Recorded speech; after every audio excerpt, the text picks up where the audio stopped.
မ်းသာပါသည်တချို့ကမဆိုင်တယ်လို့တကယ်ချမ်းသာတော့ကြည်သူမသိကြဘူး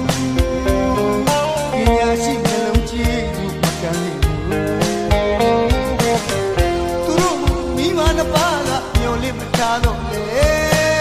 ရင်မတွေးတိတ်တခုပြည့်ရင်အချိန်ကြီးမှပြန်လာလိမ့်မလားမိမတိုင်းဒီအတွေ့ရှိလိမ့်မည်ကောင်းနဲ့နေဟာ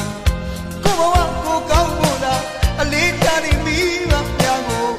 ဘူးပြစ်ခါပြုထားပါဘူးဒီအဖြစ်တွေခြေသေးဖို့အတွက်အလူတဲ့ပြုလို့ခုလိုယူကြသလိုအဖေမေတွေလည်းတနေ့တခါတို့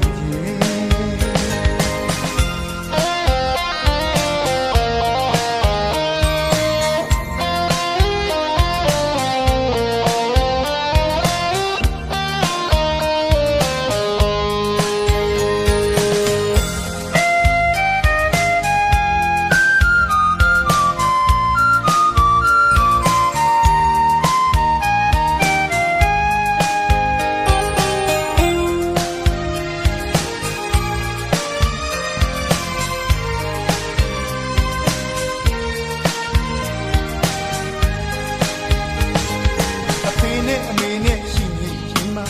လူရာကုန်ရရဖြစ်သည်တာသမီတွေအဖေကမူလာတယ်အမေကကောင်းကင်ဤပမာကျေးဇူးလာရအလင်းတွေပြဝေ